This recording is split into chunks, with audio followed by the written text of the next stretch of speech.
ನಾಳೆ ಮೇ 27 ಮಂಗಳವಾರ ಶನಿ ಜಯಂತಿಯನ್ನು ಆಚರಿಸಲಾಗುತ್ತದೆ. ಶನಿದೇವನು ಸೂರ್ಯದೇವ ಮತ್ತು ಛಾಯಾದೇವಿಯ ಮಗನಾಗಿ ಜ್ಯೇಷ್ಠ ಮಾಸದ ಅಮಾವಾಸ್ಯೆಯ ದಿನ ಜನಿಸಿದನೆಂದು ಪುರಾಣಗಳು ಹೇಳುತ್ತವೆ. ಶನಿ ದೋಷ ಸಾಡೆ ದೋಷ ಇದ್ದವರು ತಪ್ಪದೆ ಶನಿಯನ್ನು ಆರಾಧಿಸಲೇಬೇಕು. ಶನಿಯ ಆಶೀರ್ವಾದ ಹೊಂದಿದ್ದರೆ ಜೀವನದಲ್ಲಿ ಯಾವುದೇ ರೀತಿಯ ಅಡೆತಡೆಗಳು ಬರುವುದಿಲ್ಲ. ಮಾಡುವ ಕೆಲಸದಲ್ಲಿ ಯಶಸ್ಸು ಲಭಿಸುತ್ತದೆ.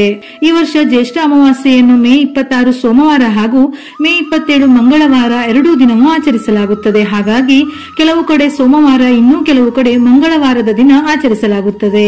ಅಮಾವಾಸ್ಯೆ ಮಂಗಳವಾರ ಬಂದರೆ ಅದನ್ನು ಭೌಮಾವತಿ ಅಮಾವಾಸ್ಯೆ ಎಂದು ಕರೆಯುತ್ತಾರೆ. ಈ ಭೌಮಾವತಿ ಅಮಾವಾಸ್ಯೆ ಬರುವುದೇ ಅಪರೂಪ. ಈ ದಿನ ಲಕ್ಷ್ಮೀ ದೇವಿಯನ್ನು ಪೂಜಿಸಿದರೆ ಧನ ಕನಕಗಳು ಪ್ರಾಪ್ತಿಯಾಗುತ್ತದೆ. ತಾಯಿ ಲಕ್ಷ್ಮಿಯ ಸಂಪೂರ್ಣ ಅನುಗ್ರಹ ಲಭಿಸುವುದರ ಜೊತೆಗೆ ಲಕ್ಷ್ಮೀ ದೇವಿ ಶಾಶ್ವತವಾಗಿ ಮನೆಯಲ್ಲಿ ನೆಲೆಸುತ್ತಾಳೆ. ಭೌಮಾವತಿ ಅಮಾವಾಸ್ಯೆಯ ದಿನವೇ ಶನಿ ಜಯಂತಿ ಬಂದಿರುವುದರಿಂದ ಈ ದಿನ ಶನಿದೇವನ ಅನುಗ್ರಹವನ್ನು ಪಡೆಯಲು ಹನುಮಂತನನ್ನು ಕೂಡ ಆರಾಧಿಸುತ್ತಾರೆ. ಈ ದಿನ ಸಾಧ್ಯವಾದರೆ ಆಂಜನೇಯನ ದೇವಸ್ಥಾನಕ್ಕೆ ಹೋಗಿ ಸಿಂಧೂರ, ವೀಳ್ಯದೆಲೆಯನ್ನು ಅರ್ಪಿಸಿದರೆ ಬಹಳ ಒಳ್ಳೆಯದು. ಇದರಿಂದ ಹನುಮನ ಜೊತೆಗೆ ಶನಿಯ ಆಶೀರ್ವಾದವೂ ಲಭಿಸುತ್ತದೆ. ಅಮಾವಾಸ್ಯೆ ತಿಥಿ ಸಮಯ ಮೇ 26ರ ಬೆಳಗಿನ ಜಾವ 12 ಗಂಟೆ 11 ನಿಮಿಷಕ್ಕೆ ಪ್ರಾರಂಭವಾಗಿ ಮೇ 27ರ ರಾತ್ರಿ 8 ಗಂಟೆ 31 ನಿಮಿಷಕ್ಕೆ ಮುಕ್ತಾಯವಾಗುತ್ತದೆ. ಲಕ್ಷ್ಮೀ ದೇವಿಗೆ ಅತ್ಯಂತ ಪ್ರಿಯವಾದ ದಿನಗಳಲ್ಲಿ ಅಮಾವಾಸ್ಯೆ ತಿಥಿಯು ಒಂದು. ಹಾಗಾಗಿ ಅಮಾವಾಸ್ಯೆಯ ದಿನ ಲಕ್ಷ್ಮಿಗೆ ಪ್ರಿಯವಾದ ಕೆಲವೊಂದು ವಸ್ತುಗಳನ್ನು ಖರೀದಿಸಿದರೆ ಅದ್ಭುತ ಫಲಗಳು ಪ್ರಾಪ್ತಿಯಾಗುತ್ತದೆ. ನಾಳೆಯ ದಿನ ಪ್ರತಿಯೊಬ್ಬರು ಉಪ್ಪನ್ನು ಖರೀದಿಸಿದರೆ ಬಹಳ ಶ್ರೇಷ್ಠ. ಲಕ್ಷ್ಮೀ ದೇವಿಯು ಜನಿಸಿದಾಗ ಕಲ್ಲುಪ್ಪು ಕೂಡ ಲಕ್ಷ್ಮೀ ದೇವಿಯೊಂದಿಗೆ ಬಂದಿದೆ ಎಂದು ಪುರಾಣಗಳು ಹೇಳುತ್ತವೆ. ಹಾಗಾಗಿ ನಾಳೆ ಮಂಗಳವಾರದ ದಿನ ತಪ್ಪದೆ ಕಲ್ಲು ಉಪ್ಪನ್ನು ಖರೀದಿ ಮಾಡಿದರೆ ಲಕ್ಷ್ಮೀ ದೇವಿ ನಿಮ್ಮನ್ನು ಅನುಗ್ರಹಿಸುತ್ತಾಳೆ. ಜ್ಯೋತಿಷ್ಯ ಶಾಸ್ತ್ರದ ಪ್ರಕಾರ ಏಲಕ್ಕಿಗೆ ಬಹಳ ವಿಶೇಷವಾದ ಸ್ಥಾನವಿದೆ. ಹಸಿರು ಬಣ್ಣದ ಏಲಕ್ಕಿ ಧನಲಕ್ಷ್ಮಿಯನ್ನು ಆಕರ್ಷಿಸುವುದರಿಂದ ಹಣ ವೃದ್ಧಿಯಾಗಲು, ಸಂಪತ್ತನ್ನು ಆಕರ್ಷಿಸಲು ನಾಳೆಯ ದಿನ ತಪ್ಪದೆ ಏಲಕ್ಕಿಯನ್ನು ಖರೀದಿಸಿ ದೇವರ ಮನೆಯಲ್ಲಿ ಇಡಬೇಕು. ಇದರಿಂದ ಅಪಾರ ಸಂಪತ್ತು ಪ್ರಾಪ್ತಿಯಾಗುತ್ತದೆ. ಮುಂದಿನ ದಿನಗಳಲ್ಲಿ ಹಣ ಗಳಿಸಲು ಒಳ್ಳೊಳ್ಳೆಯ ದಾರಿಗಳು ಪ್ರಾರಂಭವಾಗುತ್ತದೆ.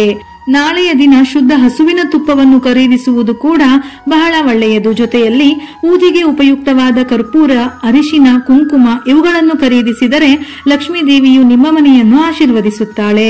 ಸಾಲದ ಸಮಸ್ಯೆಯಿಂದ ಹೊರಬರಲು, ಆರ್ಥಿಕ ಪರಿಸ್ಥಿತಿ ಸುಧಾರಿಸಲು ನಾಳೆಯ ದಿನ ತಪ್ಪದೆ ಅರಿಶಿನವನ್ನು ಖರೀದಿಸಲು ಮರೆಯದಿರಿ. 5 ರಿಂದ 10 ರೂಪಾಯಿಯ ಅರಿಶಿನದ ಖರೀದಿಯಿಂದ ನಿಮ್ಮ ಕಷ್ಟಗಳು ನಿವಾರಣೆಯಾಗುವುದರ ಜೊತೆಗೆ ಲಕ್ಷ್ಮೀ ದೇವಿ ಆಶೀರ್ವದಿಸುತ್ತಾಳೆ. ಇದೆಲ್ಲ ನಿಮಗೆ ಮೂಢನಂಬಿಕೆ ಎನಿಸಿರಬಹುದು. ಆದರೆ ಒಮ್ಮೆ ಪ್ರಯತ್ನಿಸಿ ನೋಡಿ. ನಂಬಿಕೆಯಿಂದ ಮಾಡುವ ಸಣ್ಣ ಪುಟ್ಟ ಪರಿಹಾರಗಳು ಕೂಡ ಉತ್ತಮ ಫಲಿತಾಂಶವನ್ನು ನೀಡುತ್ತದೆ.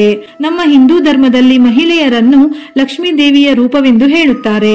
ವಿವಾಹಿತ ಮಹಿಳೆಯರು ಈ ಅಮಾವಾಸ್ಯೆಯಂದು ಮನೆಯಲ್ಲಿ ಲಕ್ಷ್ಮೀ ದೇವಿಯನ್ನು ಪೂಜಿಸಬೇಕು. ಈ ಅತ್ಯಂತ ಶಕ್ತಿಶಾಲಿ ಭೌಮಾವತಿ ಅಮಾವಾಸ್ಯೆಯ ದಿನ ನೀವು ದೇವರ ಮನೆಯಲ್ಲಿ ಸಣ್ಣ ದೀಪಗಳನ್ನು ಬೆಳಗಿಸಿ ಲಕ್ಷ್ಮೀ ದೇವಿಗೆ ನಮಸ್ಕಾರ ಮಾಡಿ. ಅಮಾವಾಸ್ಯೆಯ ದಿನ ಹಿಟ್ಟಿನ ದೀಪ ಬೆಳಗಿದರೆ ಬಹಳ ಶ್ರೇಷ್ಠ. ಹಾಗಾಗಿ ಈ ದಿನ ಹಿಟ್ಟಿನಿಂದ ದೀಪವನ್ನು ತಯಾರಿಸಿ ದೀಪ ಬೆಳಗಿ ನಂತರ ಓಂ ಹ್ರೀಂ ಶ್ರೀಂ ಲಕ್ಷ್ಮೀಭ್ಯೋ ನಮಃ ಈ ಮಂತ್ರವನ್ನು 21 ಬಾರಿ ಪಠಿಸಿ. ಇದರಿಂದ ಪತಿಯ ಆಯುಷ್ಯ ವೃದ್ಧಿಯಾಗುತ್ತದೆ. ಪತಿಯ ಉದ್ಯೋಗದ ಆದಾಯದಲ್ಲಿ ಹೆಚ್ಚಳವಾಗುತ್ತದೆ. ವಾಸ್ತುಶಾಸ್ತ್ರದ ಪ್ರಕಾರ ಈಶಾನ್ಯ ದಿಕ್ಕಿಗೆ ವಿಶೇಷ ಮಹತ್ವವಿದೆ. ಹಾಗಾಗಿ ನಾಳೆಯ ದಿನ ಮನೆಯ ಈಶಾನ್ಯ ದಿಕ್ಕಿನಲ್ಲಿ ಅರಿಶಿನದ ನೀರನ್ನು ಸಿಂಪಡಿಸಿ. ಇದರಿಂದ ನಿಮ್ಮ ಮನೆಗೆ ಬಂದಿರುವ ದುಷ್ಟಶಕ್ತಿಗಳು ದೂರವಾಗುತ್ತದೆ. ನಿಮ್ಮ ಕುಟುಂಬವು ಸಂತೋಷ ಮತ್ತು ಶಾಂತಿಯಿಂದ ನೆಲೆಸುತ್ತದೆ.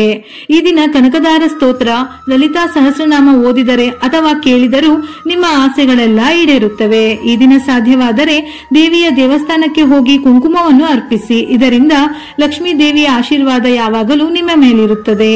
ಇನ್ನು ನಾಳೆ ಅಮಾವಾಸ್ಯೆಯ ದಿನವೇ ಶನಿ ಜಯಂತಿ ಇರುವುದರಿಂದ ಶನಿದೇವನನ್ನು ಕೂಡ ಪೂಜಿಸಿ ಆರಾಧಿಸಲೇಬೇಕು. ಶನಿ ಜಯಂತಿಯ ದಿನ ನ್ಯಾಯದ ದೇವರಾದ ಶನಿಯನ್ನು ಪೂಜಿಸುವುದರ ಜೊತೆಗೆ ಶನಿದೇವನಿಗೆ ಸಂಬಂಧಪಟ್ಟ ವಸ್ತುಗಳನ್ನು ದಾನ ಮಾಡಿದರೂ ಬಹಳ ಶ್ರೇಷ್ಠ.